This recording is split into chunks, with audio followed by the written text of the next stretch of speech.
안녕하세요. 구독자 여러분. 네, 오늘은 2021년 3월 5일 경칩입니다. 그래서 날씨가 굉장히 좋은데요. 우리 요양보호사님들 이렇게 화창한 봄날처럼 중년의 일을 많이 시작을 하고 계시는데요. 또 중년 이후에 이렇게 화창한 봄처럼 이런 인생이 되시기를 바라면서 오늘 방송을 시작합니다. 오늘 이야기하고 싶은 거는 요양보호사님들에 대한 어떤 역사라든가 이 직업이 어떻게 이제 요양보호사라는 직업이 생겼는지, 또 우리 요양보호사님들이 이런 처우에 굉장히 불만이 많습니다. 그래서 이 급여가 어떻게 이렇게 설계가 되어 있는지 뭐 이런 것들을 조금 쉽게 이해하기 위한 이런 방송으로 하겠습니다. 요양보호사라는 직업이 생긴 지 이제 한 13년 차 되고 있죠. 우리나라의 노인장교양보험이 2008년 7월 1일부터 시행이 됩니다. 그래서 그때 이제 2008년부터 요양보호사라는 이제 이런 직업이 국가 자격증이 양성이 됐는데요. 그 이전에는 이런 요양보호사라는 이런 그 직업도 없었고요. 또 국가 자격증이라는 게 없었죠. 그리고 몇 해 전까지만 해도 요양보호사 하면 그게 뭐야? 뭐 하는 거야? 이렇게 이제 그 좀 사람들이 이 대중이 이게 인식을 잘 못했는데, 요즘에는 또 방송이라든가 이런 거를 통해서 많이 요양보호사라는 직업에 대해서 이제 인식을 하고 계신 것 같은데요. 요양보호사님들은 이전에 그 1980년대로 거슬러 올라가면은 또 그 이전에 예를 들어서 1963년도에 우리나라 여성의 평균 수명이 한 53세 요 정도였다고 합니다. 근데 시대의 흐름에 따라 뭐 의학도 발전하고 또 여러 가지 이제 환경, 뭐 영양, 뭐 이런 것들이 이제 개선이 되면서 이제 인간의 수명이 늘어나기 시작했죠. 그러면서 한 1980년대 이런 노인들 중에 취약계층들, 늙고 병드셨는데 돌봄이 필요한데 이렇게 방치된 노인들을 대상으로 해서 1980년대 여러 종교단체라든가 시민단체 종사자들이 봉사를 하기 시작합니다. 이제 그분들을 이제 가정봉사원이라고 하죠. 정확하게 얘기하면은 무급 가정봉사원이라고 합니다. 그래서 우리나라에서는 80년대부터 뭐 물론 그 이전에도 있었지만 봉사자들이야. 그래서 이제 1980년대부터 이런 그 무급 가정 봉사원들이 이런 취약한 계층의 어르신들, 방치된 이런 어르신들 댁에 방문을 해서 식사도 챙겨드리고 청소도 해드리고 심부름도 해드리고 이렇게 활동을 하기 시작했습니다. 그래서 그분들을 무급 가정 봉사원이라고 얘기를 했죠. 1990년대에 들어와서 정부에서 보니까 그분들의 역할이 굉장히 큰 거예요. 그래서 재가노인복지 사업이라는 게 이제 1990년대부터 인정이 되기 시작합니다. 그래서 우리나라의 재가노인복지 사업은 이제 90년대부터 이제 시작이 되는데요. 재가노인복지 사업에서 그 당시에 이제 크게 세 가지 이제 이런 사업이 이루어집니다. 그래서 가정봉사원 파견센터라고 해서 이때부터 이제 유급으로 가정봉사원을 파견을 합니다. 그래서 여전히 이제 가정봉사원인데 뭐 시간당 한 5,000원씩 해서 이제 한 달에 한 90만 원 정도 이렇게 급여를 주면서 뭐 큰 급여는 아니지만 이분들이 이 교통비나 식대비 정도 이렇게 지원을 하는 형태로 유급 가정봉사원을 파견을 합니다. 그래서 유급 가정봉사원들은 그때 당시에 한 40시간 교육을 받았죠. 그래서 무급에서 유급. 근데 이거는 아직 직업의 개념은 아니죠. 봉사원으로 활동을 하는데 최소한의 활동비 정도 이렇게 받고 유급 가정봉사원들이 활동을 했고, 재가노인 복지시설에서 이렇게 파견하는 센터를 가정봉사원 파견센터라고 했습니다. 그리고 이제 지금에 또 이루어지고 있는 이제 주야간 보호시설이나 단기 보호시설, 그래서 그 당시에 90년대 이때 장기양 보험이 시작되기 이전에는 이렇게 주야간보호센터, 단기보호센터, 가정봉사원 파견센터, 특히 가정봉사원 파견센터의 역할이 굉장히 컸죠. 이게 거동이 어려운 어르신 댁에 방문을 해서 이렇게 봉사를 하는 형태로 이루어졌습니다. 그러다 2008년 노인 장기 요양보험이 되면서 이런 가정봉사원 파견센터에서 일하시던 유급 가정봉사원들, 또 장기요양보험 이전에는 거동이 어려운 분들이 집에서 계시다가 가족들이 수발이 어려우면 이제 요양시설로 모셨는데, 그때 요양시설은 이제 기초생활수급자나 이런 분들이 이제 이렇게 입소할 수 있는 이런 공공의 시설들 하고요. 그 다음에 뭐 대학병원이나 뭐 이런 데서 이제 이런 그 운영을 하는 이런 굉장히 수준이 있는 요양시설들로 이렇게 이제 대부분 운영이 되고 있었고, 또 그 시설들도 많지 않았어요. 그래서 이런 중산층에 있는 대부분의 이런 그 소득계층에 있는 이런 어르신들이 입소할 때도 없었고, 또 그 당시에는 또 가정에서 이렇게 모시는 게 효를 하는 거라고 생각을 했기 때문에 그런 이제 뭐 주로 이 그 가정에서 이렇게 많이 모셨었죠. 하지만 아시다시피 우리나라가 2008년도 우리나라가 2007년도 우리나라가 그 2000년도에 그 고령화 사회로 도달을 하면서 우리나라가 2000년 7월에 고령화 사회에 진입을 했죠. 그래서 노인 인구가 이제 급속하게 늘어나면서 더는 가정에서 이렇게 이렇게 돌볼 수 없는 이런 상황이 되면서 국가 사회의 문제가 되면서 2008년 노인 장기 요양보험이 시행이 됩니다. 그래서 그 이전에 요양시설에서 이렇게 어르신들을 돌보는 인력을 생활지도원이라고 했어요. 그래서 이런 생활지도원들, 그다음에 이런 봉사원들, 또 유급가정 봉사원들, 뭐 이런 분들이 이제 국가 자격증으로 활동을 하게 된 거죠. 그래서 그분들이 요양보호사로 이제 활동을 하시게 된 겁니다. 그래서 요양보호사는 이제 지금은 이제 하나의 직종이기는 한데요. 그 이전에는 무급가정봉사원, 또 유급가정봉사원, 이렇게 봉사원의 어떤 이런 역사를 갖고 시작을 했다는 겁니다. 그래서 정말 소외되고 또 이런 질병 중에 있으시고 또 방치되어 있는 이런 어르신들을 가서 봉사하는 그런 자세로 이분들을 케어를 하면서 이렇게 이제 요양보호사라는 직종이 된 거죠.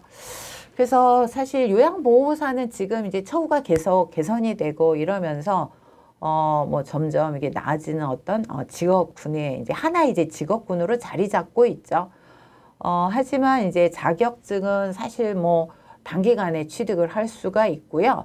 또 취업을 할 수 있는 이런 진입도 굉장히 쉽습니다. 왜냐하면 노인들이 굉장히 많고 또 기관들이 늘어나고 있기 때문에 자격증만 취득하시면 본인이 취업할 의지만 있으면 이제 취업은 쉽게 하실 수가 있는데요.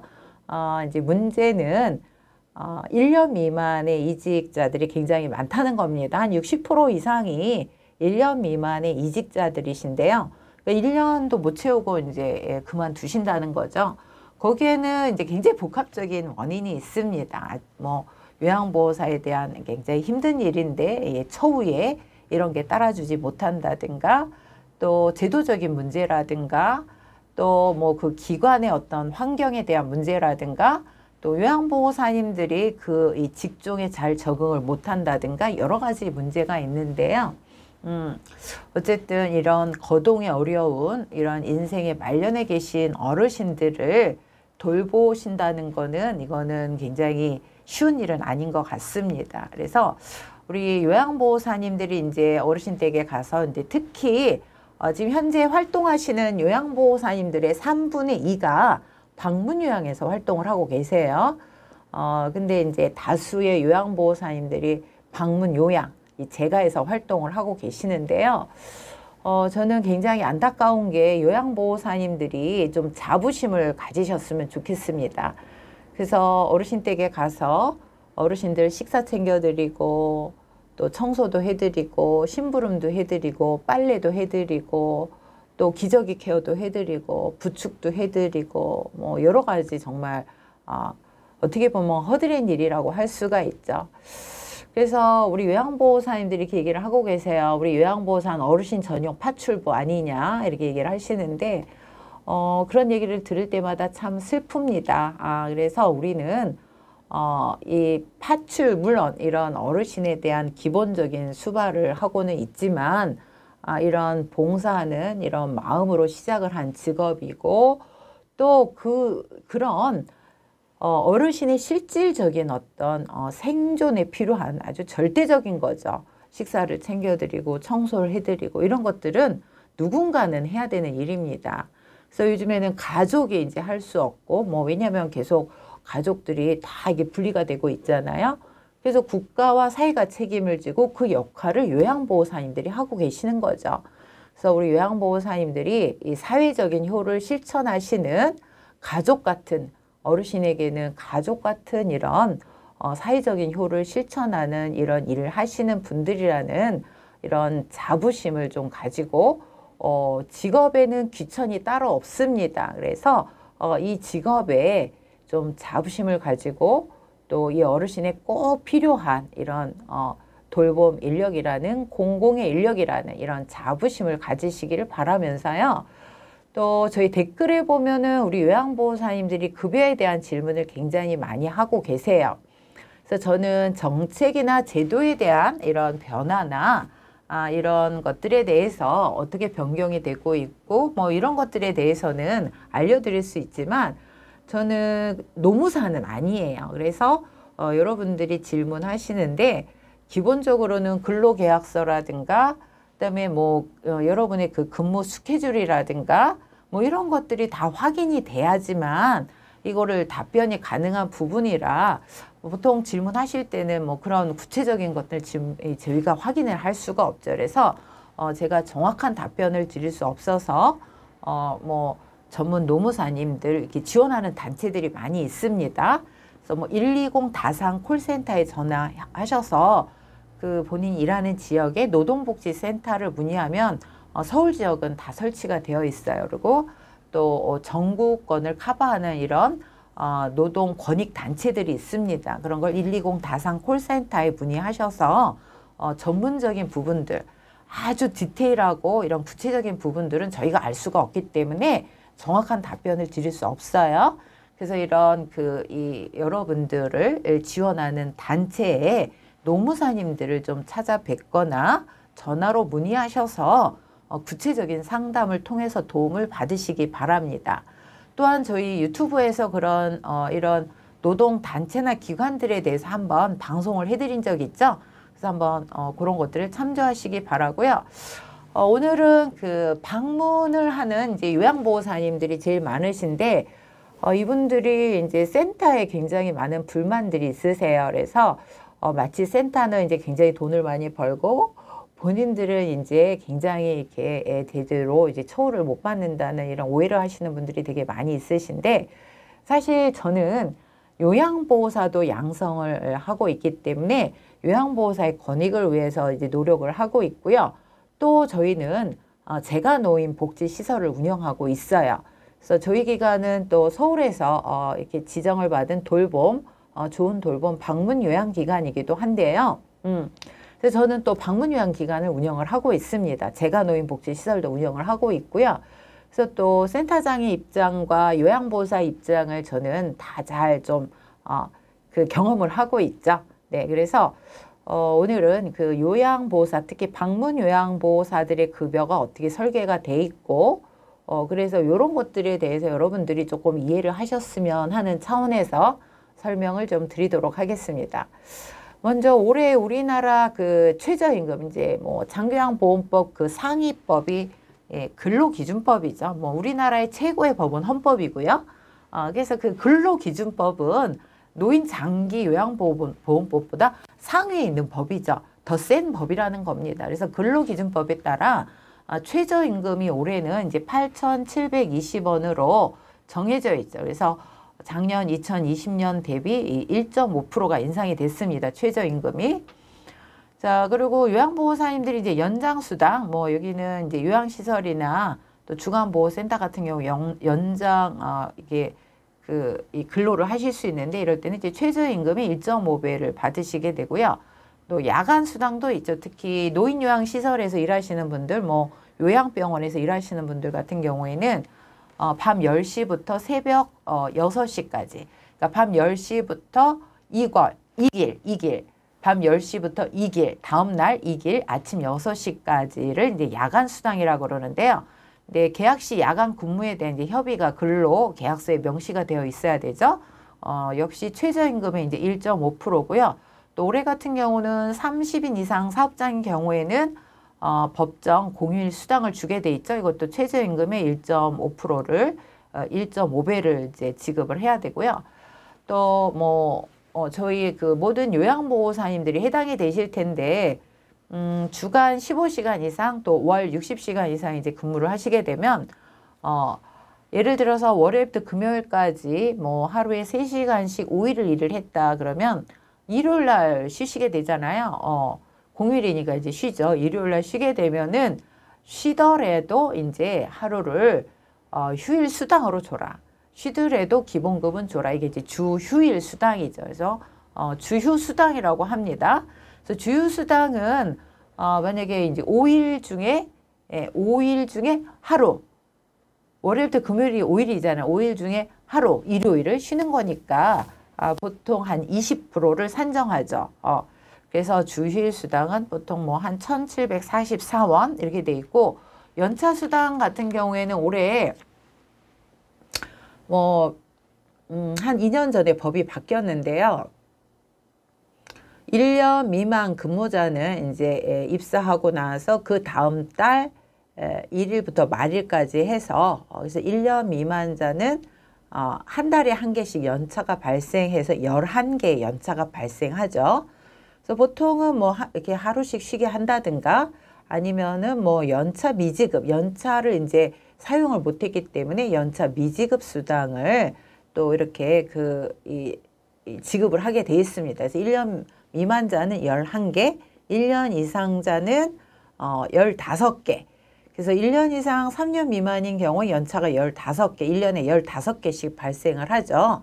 이런 것들을 지급을 하게 돼 있어서 올해 하루의 최저임금은 이거는 모든 직종이 다 똑같아요. 요양보호사뿐만이 아니라 모든 직종이 다 똑같은데 일일 최저임금 하루에 8시간 근무를 한다고 했을 때 하루 최저임금이 69,760원이고요.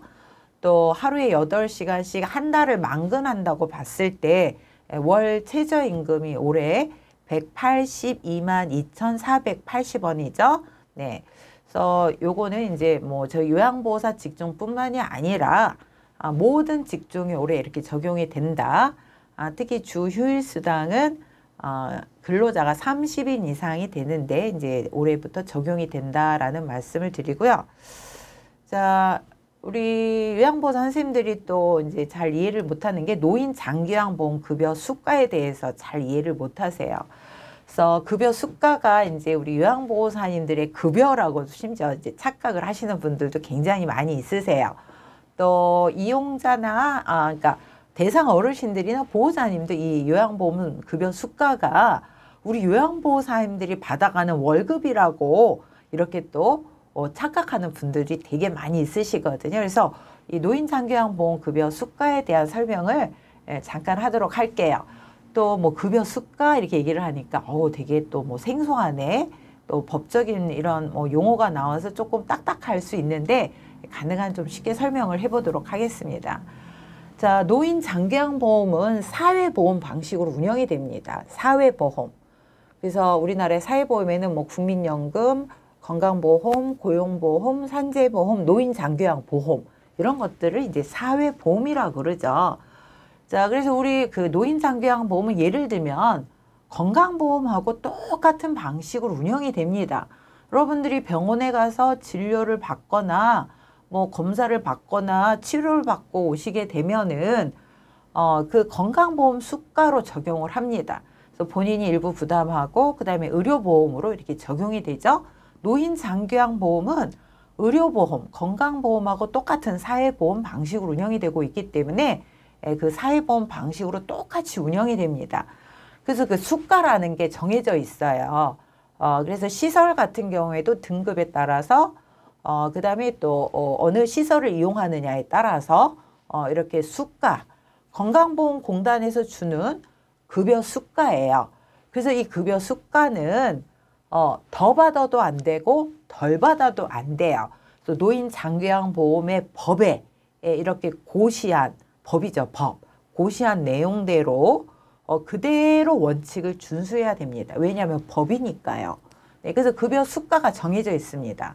그래서 여기 화면에 조금 복잡한데요. 재가급여 같은 경우에는 1등급에서 인지지원 등급까지 월간 이용할 수 있는 한도 금액이 있습니다. 그래서 1등급 같은 경우에는 월간 1일부터 말일까지, 뭐 중간에 들어오시게 되면 중간부터 말일까지, 시작한 날로부터 그 다음 달이 아니라 매달 1일부터 말일까지를 월간 한도 금액으로 봅니다. 그래서 뭐 한 달을 다 쓰시는 분은 이 한도 금액 내에서 쓰실 수가 있는 거고요. 만약에 중간에 계약했다 그러면 그 날짜로부터 말일까지 이 한도 금액이 적용이 됩니다. 자, 그래서 1등급은 152만 700원, 뭐 2등급은 135만 1,700원, 3등급은 129만 5,400원, 4등급은 118만 9,800원, 5등급은 이제 치매 특별 등급이라고도 하죠. 102만 1,300원 이렇게 월간 이용할 수 있는 한도 금액이 있는데요. 중간에 들어와서 이 한도 금액을 다 못 쓰셨어요. 그러면 남은 금액이 그 다음 달에 이렇게 2월이 되는 게 아니라 소멸하고 맙니다. 만약에 등급을 받았는데 장기요양보험 이용 안 하셨어요. 그러면 이 한도 금액을 안 쓰시게 되기 때문에 그냥 안 쓰시면 소멸이 됩니다.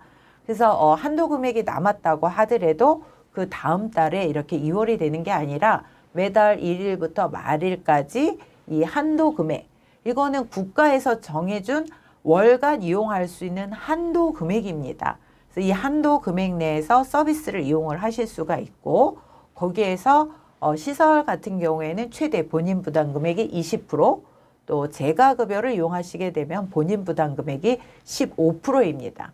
자, 이 한도 금액은 우리 어르신들, 등급을 받은 어르신들, 1등급에서 인지지원 등급까지 받은 등급을 받은 어르신들이 월간 1일부터 말일까지 이용할 수 있는 한도 금액입니다. 근데 이 한도 금액을 우리 요양보호사님들이 본인들의 받는 급여로 이렇게 착각하는 분들이 있으세요. 이거 요양보호사들의 받는 월급이 아니세요. 우리 어르신들, 등급을 받은 어르신들이 이 건강보험공단, 국가에서 정한 월간 이용할 수 있는 한도 금액이다라는 말씀을 드리고, 등급에 따라서 특히 이 최중증인 1등급 어르신들이 한도 금액이 제일 많죠. 그리고 등급이 이제 2등급, 3등급, 4등급, 5등급 인지지원 등급으로 갈수록, 경증으로 갈수록 한도 금액이 적어집니다. 네. 자, 그 다음에 복지용구는 이 한도 금액과 별개로 연간 160만 원. 그래서 이분이 이제 장기요양 등급을 받으면 유효기간이 있어요. 그래서 유효기간 시작일부터 1년까지를 보통 연간으로 봅니다. 그 기간을 적용기간이라 그래요. 그래서 그 1년 적용기간에 이 한도 금액, 재가급여 월 한도 금액과 별도로 160만 원 이내에서 복지용구를 이용하실 수 있으세요. 복지용구라 그러면 재가급여만 이제 이용이 가능하신데요. 집에 계신 어르신들이 이제 복지용구를 이용하실 수가 있는데, 뭐 전동 침대라든가 또 수동 휠체어라든가 또 이동 변기, 목욕 의자 뭐 이렇게 대여 품목도 있고 구입이 가능한 품목도 있고, 이렇게 해서 복지용구는 품목이 정해져 있어요. 그래서 옛날에는 뭐 간병용품, 또 뭐 노인용품, 또 뭐 고령 친화용품, 뭐 근데 보통 간병용품, 뭐 노인용품으로 이렇게 많이 이렇게 쓰여졌으나 정확한 명칭은 이제 복지용구라고 합니다. 그래서 복지용구는 건강보험공단에서 지정을 받은 이제 품목에 한해서 복지용구로 이용이 가능하시고요. 복지용구도 본인 부담 금액이 15%예요. 최대. 예, 그리고 이제 뭐 감경 받으시는 분들은 뭐 6%, 9% 또 이렇게 그 소득 수준에 따라서 감경을 받으실 수가 있으시죠. 자, 그다음에 주야간보호 같은 경우에도 하루에 3시간 이상 또 12시간 미만 또 12시간 이상 이렇게 이용을 하실 수가 있는데요. 이용하시는 시간에 따라서 또 등급은 그 어르신의 어떤 중증 상태를 나타나고 있죠. 그래서 이렇게 등급에 따라서 또 이용하는 시간에 따라서 이렇게 수가가 다 달리 적용이 됩니다. 자, 그다음에 방문 요양 이제 수가를 한번 볼까요? 자, 여기 이제 오늘은 방문 요양 보호사들에 대한 설명을 했으니까 이제 방문 요양에 대한 수가를 보도록 할게요. 방문 요양에 대한 수가는 이제 재가급여 월 한도액이 중요하죠. 그래서 1등급에서부터 인지 지원 등급까지 네, 그래서 이렇게 등급에 따라서 월 한도액 매달 1일부터 말일까지 이용하실 수 있는 한도액이시죠. 자, 그다음에 복지용구 연 한도액은 160만 원입니다. 그래서 1등급부터 인지지원 등급까지 본인이 장교양 등급을 받은 유효기간 1로부터 시작해서 1년 이내 그걸 적용기간이라 그래요. 그때까지 이용할 수 있는 월 한도 금액이 160만 원으로 별도로 이렇게 지원을 합니다. 자, 방문 요양 같은 경우에는 30분 이상 해서 최대 240분까지 30분 단위로 수가가 적용이 돼 있어요. 자, 이거는 요양보호사님들에 대한 시급이 아닙니다. 이거는 건보공단에서 이 방문 요양을 했을 때 지급을 하는 수가입니다. 자, 그러면 방문 요양센터들을 이 수가 내에서 요양보호사 급여도 주고 4대 보험료도 부담을 해야 되고 주휴수당도 드려야 되고 연차 미지급 수당도 드려야 되고 또 퇴직급여도 드려야 되고 또 기관에 계시는 사회복지사나 센터장의 월급도 가져가야 되고 또 기관의 행정요원 급여도 줘야 되고요. 또 뭐 임차료도 줘야 되고 뭐 고정비도 써야 되고 그래서 이 수가 내에서 운영을 하게 돼 있습니다. 자, 이 수가는 정해져 있기 때문에 만약에 3, 4등급 어르신은 하루에 180분 이내로 서비스 하도록 돼 있죠. 3시간이죠. 그러면 48,170원이에요. 180분 수가가. 자, 180분 3시간 수가 3, 4등급 어르신들이 이제 180분 보통 서비스 제일 많이 이용하시고 계시죠. 48,170원이에요. 수가가.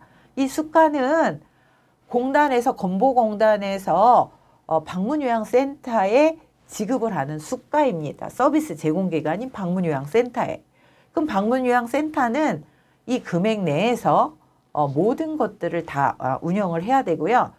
참고로 48,170원 공단에서 수가를 받게 되면 본인한테 최대 본인 부담금 15% 받고 또 뭐 감경 대상자들은 뭐 9%, 6% 내에서 본인 부담 금액을 받고 그 다음에 공단 부담 금액을 이제 청구를 해서 받는 게 48,170원입니다. 여기에는 본인 부담 금액 15%까지 다 포함된 금액이죠. 그래서 이 48,170원은 공단에서 주는 수가인데 여기에서 본인 부담 금액 15%든 9%든 6%든 이게 다 포함이 된 금액입니다. 그래서 요 금액에서 우리 그 센터 방문요양센터는 요양보호사 급여도 드리고 센터 운영도 해야 되고 이러는 겁니다. 그리고 180분에 대한 급여를 제공했으면 이보다 돈을 더 받거나 적게 받거나 안 됩니다. 이 수가 내에서 운영을 해야 되는 거예요. 왜냐하면 노인장교양보험법은 법에 따라서 운영이 되기 때문에 법에 따라서 원칙대로 운영이 돼야 되는 거죠. 그래서 이 수가 내에서 더 받거나 덜 받으면 안 되는 겁니다. 그래서 본인 부담금은 15%면 15% 받아야 되고 9%, 6% 감경 대상자는 그 금액을 본인들한테 받아야 되는 거죠. 그래서 본인 부담금을 15%를 받아야 되는데 뭐 안 받거나 또 방문요양센터가 임의대로 깎아주거나 뭐 이런 것들은 불법입니다. 네. 자, 그래서 180분 그 수가가 48,170원이다 라는 말씀을 드리고요. 자, 1, 2등급 어르신들은 이제 최중증, 중증의 어르신들인 경우에는 하루에 최대 240분까지 서비스를 이용하도록 돼 있죠. 4시간이죠. 그럴 경우 56,320원입니다. 이 수가가. 자, 근데 2017년부터 이 노인 장기 요양 보험에 이런 어떤 국가에 대한 개입이 커집니다. 그래서 노인 장기 요양 보험 사업 초기에 민간에서 거의 뭐 99.9% 참여를 했죠. 왜냐하면 국가에서 장기요양 사업을 하기에는 다 투자를 해야 되니까 어마어마한 비용이 들어가죠. 그래서 민간에서 투자를 하도록 유치를 하고 노인 장기요양 보험법에 따라서 시설과 인력에 대한 요건만 갖추면 이 사업을 할 수 있도록 서비스 제공 기관이 될 수 있도록 그렇게 하고 있죠. 그래서 민간에서 많이 참여를 하다 보니까 여러 가지 문제들이 발생을 하죠. 너무 이 포화 상태가 되다 보니까 민간에서 과당 경쟁을 하면서 요양보호사들에 대한 이런 처우라든가 그 다음에 또 뭐 서비스의 질 관리도 안 되고 뭐 이런 여러 가지 문제가 있어서 2017년부터는 노인 장기요양보험 기관들, 민간에서 운영하는 기관들 뭐 전부 다 포함이 되죠. 사회복지법인의 재무회계 규칙을 준수하도록 합니다. 그래서 그 중에서 이제 제일 큰 게 종사자들에 대한 인건비 비율이죠. 그래서 2017년부터 이 법이 적용이 돼서 저희 민간에서 운영하는 기관들은 근로기준법뿐만이 아니라 장기요양보험법에 따라서 인건비 비율을 맞추지 않으면 1차 경고, 2차 영업중지, 3차 영업폐쇄까지 되도록 그렇게 되어 있습니다. 그래서 저희 노인 장기요양보험 기관들은 인건비 비율을 준수를 해야 되는데 올해 2021년도 방문 요양기관의 인건비 비율은 전체 수가, 아까 수가 얘기했죠. 그 수가의 86.6%를 준수하도록 하고 있습니다. 그래서 방문 요양기관은 이제 종사자, 여기에는 요양보호사와 사회복지사님들이 포함이 되는데요. 센터장 인건비는 포함이 안 됩니다. 보통 센터장은 대표자가 센터장을 하고 있죠. 그래서 대표자, 센터장의 인건비, 뭐 대표자가 있고 센터장이 직원이다라고 하더라도 센터장은 인건비 비율에서 산정을 하지 않습니다. 센터장은 이 인건비 비율에서 빼고 있어요. 그래서 요양보호사하고 사회복지사의 인건비가 수가의 86.6%를 이거를 꼭 준수하도록 그렇게 되어 있죠. 네, 그래서 이제 계산을 해보면은요, 2021년도 방문 요양 종사자의 하루 3시간, 아까 3시간 수가가 48,170원이라고 했잖아요. 근데 우리 그 방문 요양에서 일하시는 요양보호사님들이 이제 주로 한 달에 20일 정도를 제일 많이 일하고 계세요. 그래서 보통 3등급, 4등급 어르신이 하루에 3시간까지 서비스가 가능하기 때문에 월 20회를 기준으로 해서 계산을 해보면 48,170원 곱하기 22일 하면 수가는 96만 3,400원이 됩니다. 뭐 한도 금액이 좀 남긴 하지만 이 한도 금액 내에서는 뭐 못 쓰는 거는 그냥 못 쓰고 끝나는 거예요. 네. 그래서 이 그 방문 요양 3시간을 해서 한 달에 20일을 기준으로 했을 때 수가는 96만 3,400원이다. 자, 그럼 이 센터는 이 금액에서 요양보호사 급여 86.6% 지급을 해야 되죠. 그 다음에 나머지 13.4%에서 기간 또 운영을 해야 되죠. 자, 그러면 요양보호사들한테 들어가는 급여는 한 86.6%가 됩니다. 여기에서 이제 선생님들이 생각할 때, 그러면 사회복지사들 급여는 여기에 포함되지 않을까요? 라고 하지만, 보통 방문요양기관들은 어르신 댁을 방문하는 가산 사회복지사들을 활용을 하고 있어요. 이제 가산을 하게 되면 공단에서 가산급여가 나옵니다. 사회복지사 가산급여. 그래서 센터들은 이제 그 가산급여 내에서, 가산받는 금액 내에서 사회복지사들도 급여를 책정을 하고 있죠. 그래서 그거를 그쪽으로 따로 뺀다 그러면 요양보호사 급여를 86.6%를 맞춘다고 하면 월 금액이 한 달에 83만 4,300원이 되는 거예요. 그래서 인건비 비율을 준수하도록 되어 있다 그랬죠. 그래서 수가 96만 3,400원에 86.6%인 83만 4,300원이 우리 요양보호사의 급여예요. 월급여. 근데 이 급여가 어떻게 또 설계가 돼 있냐면 실제로 가져가는 금액, 여기에는 뭐 최저임금, 또 뭐 주휴수당, 연차수당 이런 것들 보통 실지급액이라고 하죠. 그래서 이런 걸 보통 시급이라고 이렇게 얘기를 해요. 시급. 그래서 시급에는 기본급여, 뭐 주휴수당, 심지어 어떤 데는 연차수당, 심지어 어떤 데는 기관 4대 보험료, 퇴직급여까지를 포함해서 시급이라고 하는 데가 있어요. 그래서 여러분들이 근로계약서를 잘 보셔야 돼요. 근로계약서에 시급하고 거기에 기본급여 플러스 법정 수당이 뭐가 어디까지 포함이 됐는지. 네. 그래서 시급이 많다고 해서 다 좋은 게 아니에요. 수당이 몇 개 포함이 됐는지를 확인을 하셔야 된다는 거죠. 네. 그래서 보통 실지급액은 대부분의 센터들이 실지급액은 이제 최저임금의 주휴수당, 또 어떤 기관들은 연차수당까지 포함을 하고도 있죠. 연차 미지급 수당까지. 네. 그 다음에 또 이 그 86.6%에는 기관의 4대 보험료가 들어갑니다. 그래서 요양보호사들도 물론 근로자 본인 부담금이 있고 또 기관 본인 부담금이 있죠. 그래서 기관에서도 이거를 근로자를 위해서 지출을 하는 비용이기 때문에 기관 부담금을 그 요양보호사들한테 지급하는 급여에 포함을 하고 있어요. 그래서 뭐 국민연금이라든가 건강보험, 고용보험 이런 것들을 이제 또 기관 같은 경우 이런 부분들 또 뭐 산재보험 같은 경우도 근로자는 부담을 안 하지만 사업주가 부담을 하게 돼 있죠.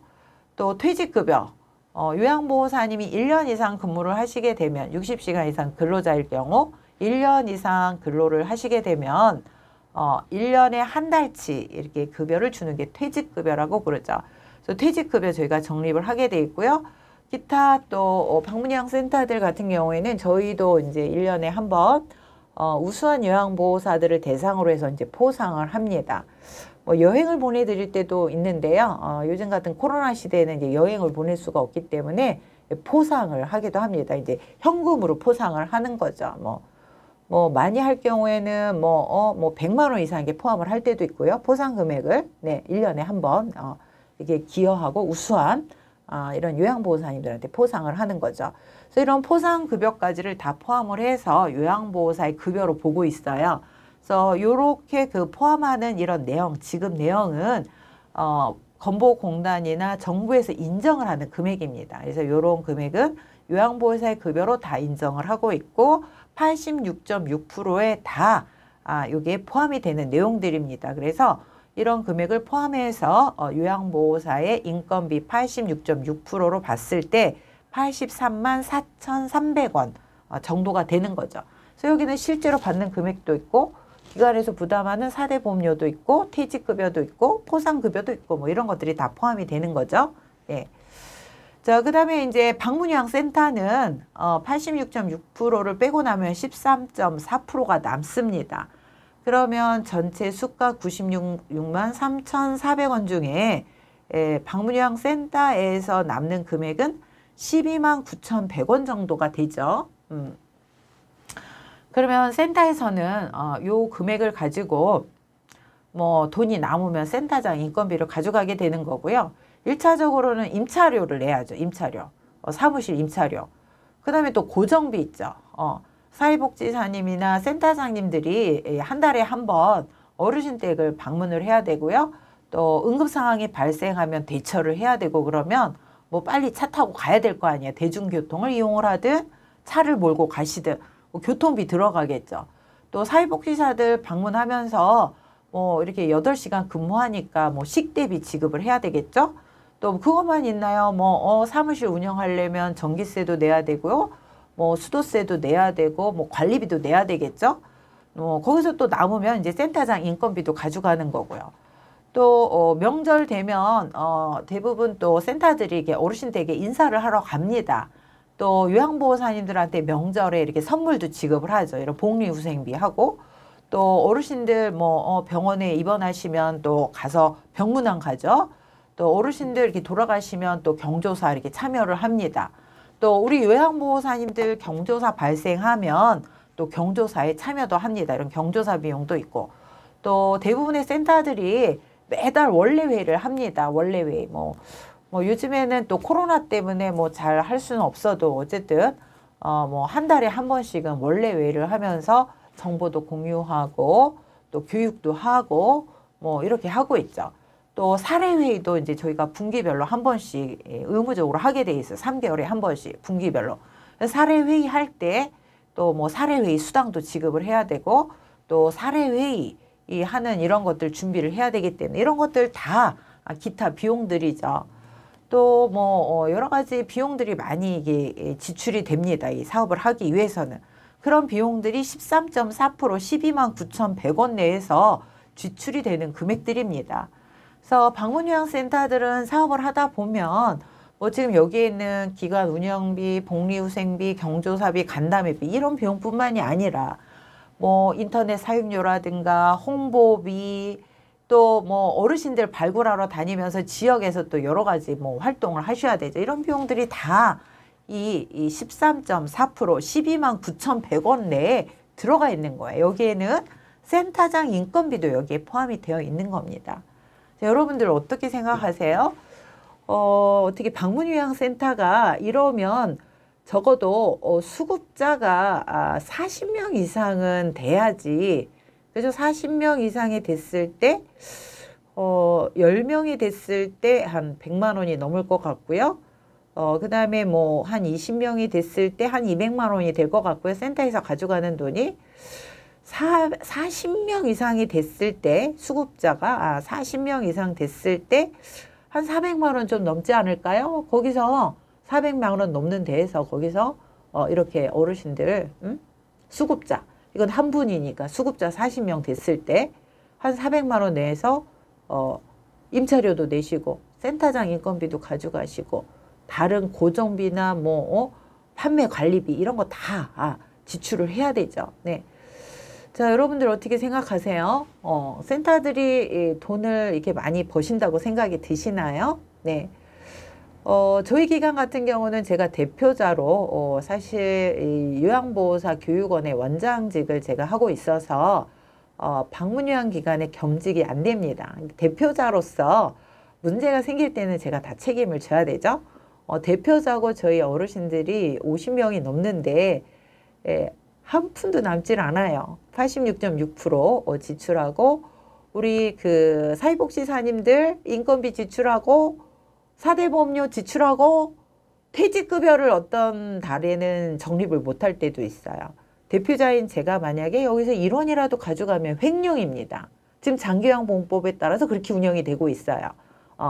하지만 저는 이거 진짜 방문요양기관은 복지사업입니다. 복지사업. 이거는 사업이라고 할 수가 없죠. 복지사업입니다. 그래서 이거를 비영리 사업이라고 얘기를 하고 있죠. 그래서 대부분의 장기요양기관들이 다 비영리 사업입니다. 복지사업이에요. 그래서 방문요양기관들의 센터장님도 대부분 이 사업을 돈 버는 사업이 아니라 복지사업으로 하고 계십니다. 복지사업으로. 복지사의 마인드를, 사회복지사의 마인드를 가지고 이게 하고 있는데 뭐 공공기관들이 많이 늘어나고는 한다고는 하는데 뭐 공공기관에서 하시는 분들이 우리 민간에서 일하는 그 센터장님들이나 사회복지처럼 24시간 어르신들의 그런 응급 상황이나 요청에 대응을 할 수 있을까는 좀 미지수인 것 같긴 합니다. 민간은 그만큼 열심히 하고 있죠. 그래서 방문요양 기관들이 절대로 돈을 벌 수 있는 이런 사업이 아닙니다.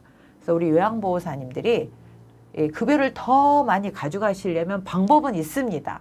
건강보험료가 올라가야 돼요. 그리고 장기요양보험료가 수가가 올라가야 됩니다.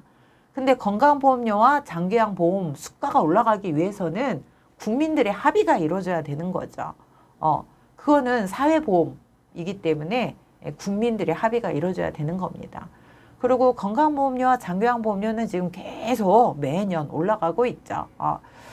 그래서 뭐 우리 요양보호사님들 현장에서 정말 힘들게 일하고 계시고 정말 가족들도 외면하는 이런 허드렛 일을 하시면서 정말 고생들이 많으신데 급여가 적다. 우리는 무슨 노인들 파출부 아니냐. 막 이런 일들을 이렇게 많이들 얘기하시는데 노인들에게 꼭 필요한 이런 사회적 효를 실천하는 분들이십니다. 그리고 우리 요양보호사님들에 대한 급여 수가는 이렇게 노인 장기요양보험법에 따라서 수가가 설계가 되어 있고 그 수가 내에서 요양보험사님들한테 지급하는 인건비 이 기준이 86.6%로 정해져 있다는 겁니다. 그래서 대부분의 방문요양기관들이 이걸 준수를 해야 돼요. 왜냐하면 법이니까요. 방문요양기관 사업을 하기 위해서는 이거를 준수를 해야 됩니다. 이걸 준수를 안 하면은 그 현장 조사에서 저희가 행정처분을 받게 돼 있고요.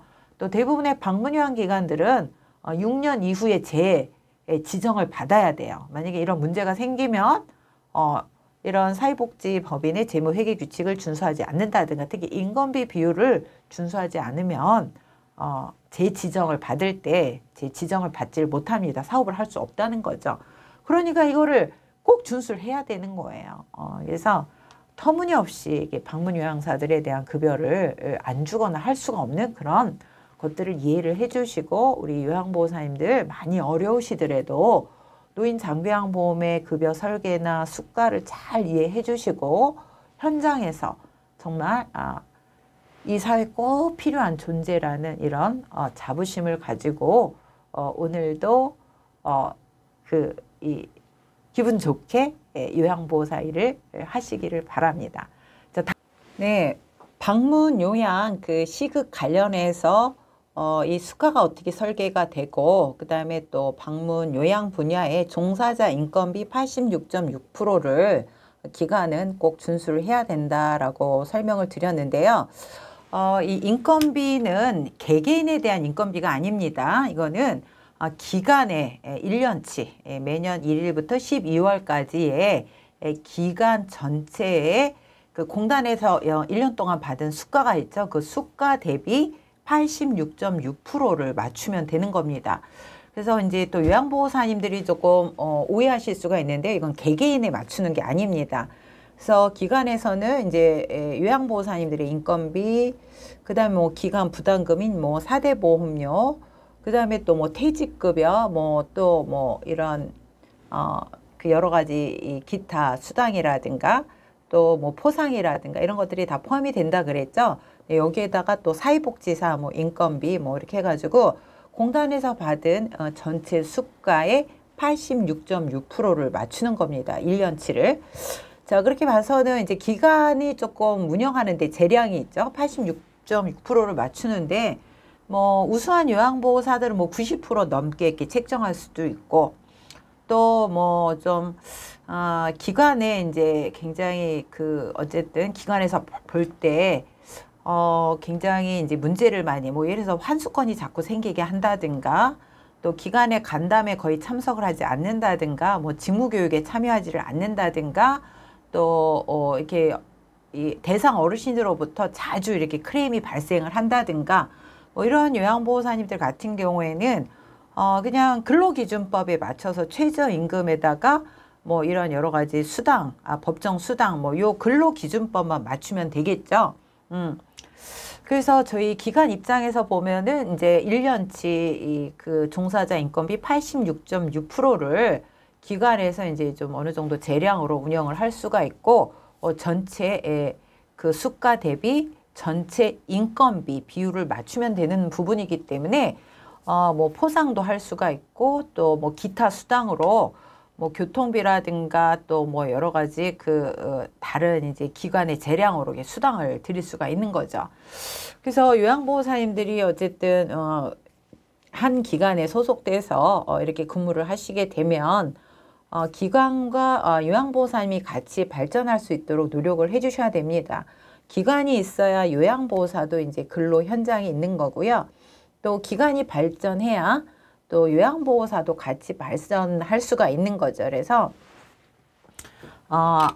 뭐 기관만 발전해서도 안 되는 거고 또 요양보호사님에게만 또 모든 것들이 이렇게 치우쳐 있으면 기관이 발전을 할 수가 없겠죠. 그래서 같이 상생하는 자세가 필요하다라는 말씀을 드리고 기관의 입장에서는 86.6% 내에서 조금 재량으로 운영할 수 있는 이런 부분들이 있다라는 말씀을 드립니다.